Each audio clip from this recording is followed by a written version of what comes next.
Breaking news! Legit na legit ang pagiging sakalam ni PBBM. Pangulong Bongbong Marcos, viral matapos ipatawag ang lahat ng matataas na opisyal ng gobyerno para sa isang pangmalakasang good news ngayong Ito araw. malupit mga kababayan dahil ilang administrasyon na ang lumipas pero tanging si PBBM lamang ang nakalipas nito. Ngayon lang nabigyang pansin ito kaya naman talagang effective talaga ang mga moves ng ating Pangulong BBM. Kaya naman mga kababayan, wag na natin itong patagalin pa. Samahan niyo ako at sabay-sabay nating alamin ang mga maiinit na balita sa araw na ito.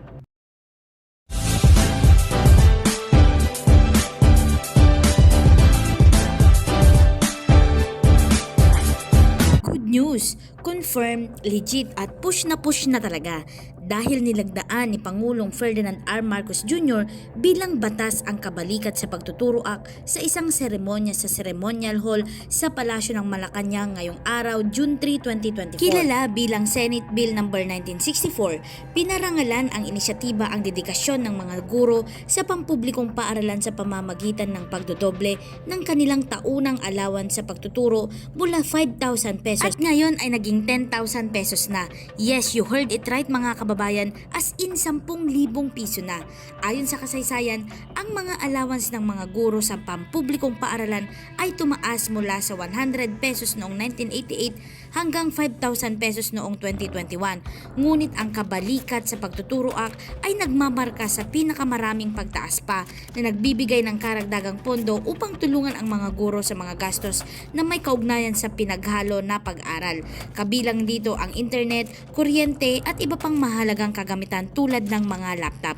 Ang paglagda ay kumakatawan sa isang makabuluhang hakbang patungo sa pagsuporta sa mahalagang papel ng mga guro sa sistema ng edukasyon na tinitiyak na mayroon silang mga pagkukunang kailangan upang mapahusay pa ang mga karanasan sa pagkatuto para sa mga mag-aaral sa buong bansa. Dumalo sa seremonya sina Vice President at Department of Education Secretary Sara Duterte, mga miyembro ng Senado at kapulungan ng mga kinatawan at iba pang mga natatanging panauhin tulad ni House Speaker Martin Romualdez, Chief of Staff Luke Bersamin, Assistant to the President Anton Lagdameo at Senate President Chis Escudero. We mark today a significant milestone for Philippine education as we have signed the Kabalikat sa Pagtuturo Act. Since the start of my term, I have placed great emphasis on the need to bolster our educational system and the urgency with which this should be done. As an oft-mentioned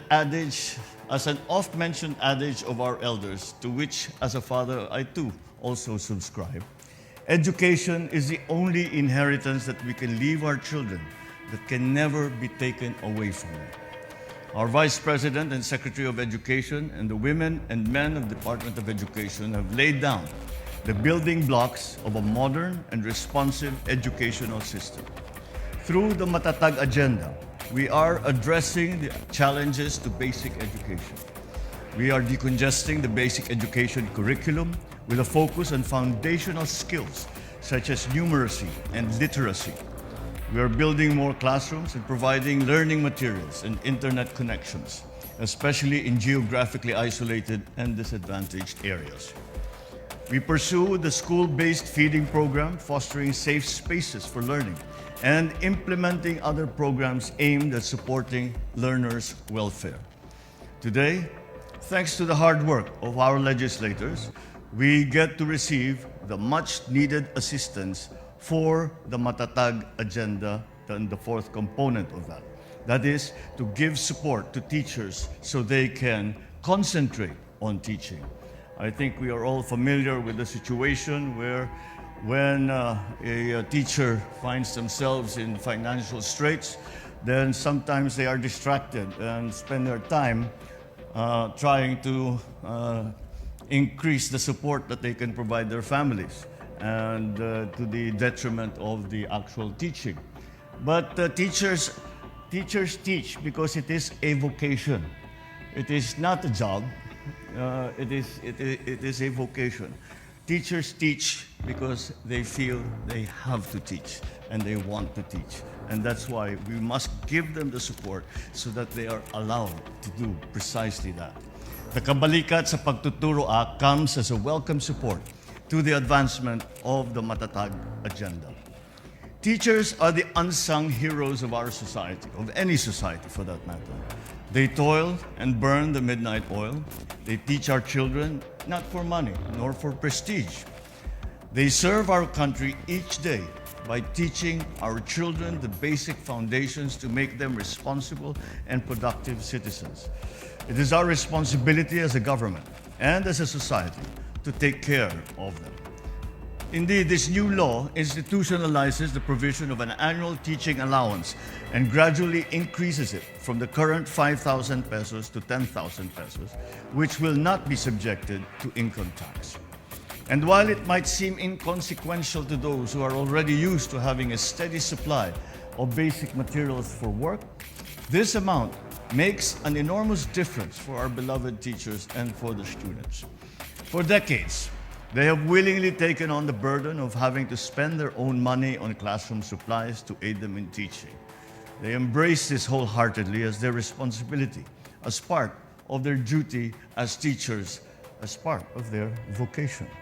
It must take an incredible amount of love to sacrifice what little you have for the sake of your students, despite having financial worries of your own. With the passage of this law, we are easing some of the burden that you carry each day.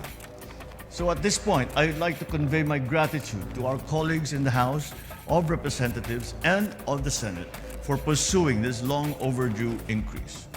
We have listened, we have persevered, and now we have taken action. However, there is much still that needs to be done to strengthen our educational system, promote social welfare, and to secure our nation and move our development forward. In all of these aspects, we need to work hand in hand. And I believe Congress has done significantly well in passing key pieces of legislation that support our national development agenda.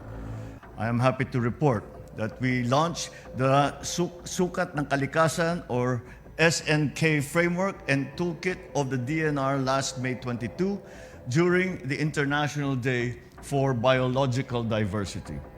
It is the start of the implementation of the Philippine Ecosystem and Natural Capital Accounting System Law, or simply PENCAS Law, which I signed on the same day. This is essential to achieve a balance between economic planning and environmental protection. The SNK framework is a tool for the effective management of our natural resources that is grounded on science and sufficient forward planning. It will serve as a guide amidst climate change, biodiversity loss, and energy transition and other natural phenomena that are beyond our control. So I thank Congress for its passage of the Eddie Garcia Law as well, which was signed last May 24. This puts in place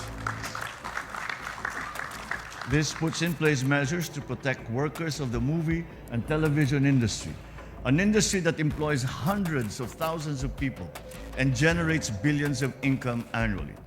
It mandates movie and television employers to ensure safe and humane working conditions, provide benefits and services for their workers' security and well-being, and to adhere to a strict set of standards that are in accordance with the Labor Code.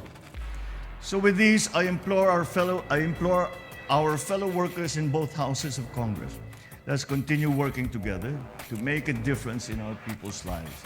Let us continue to write and pass these laws based on foresight, not on reaction. Continue building the foundations of a bagong Pilipinas, a nation where people's needs are attended to, so that they can focus on doing what is best for themselves and for their families and for their communities and thereby for their country. To our teachers, our students, and the Filipino people, rest assured that this is just the beginning of all that we wish to accomplish for you and for our country. We are constantly looking for and finding solutions to the decades-old problems of our society now, and not just mindlessly flinging the burdens of the present administration to the next administration or to the next generation. To my fellow workers in the executive branch, this I ask. Let us act now, and let us act quickly so we can build a society that we can proudly bequeath to our children and to our people. Let us take this chance and continue delivering the best for a brighter tomorrow for all. Mabuhay ang ating mga magigiting na guro. Mabuhay ang ating mga manggagawa sa industriya ng pelikula at telebisyon. Mabuhay ang ating kalikasan. Mabuhay ang bagong Pilipinas. Maraming salamat at magandang hapon sa inyo.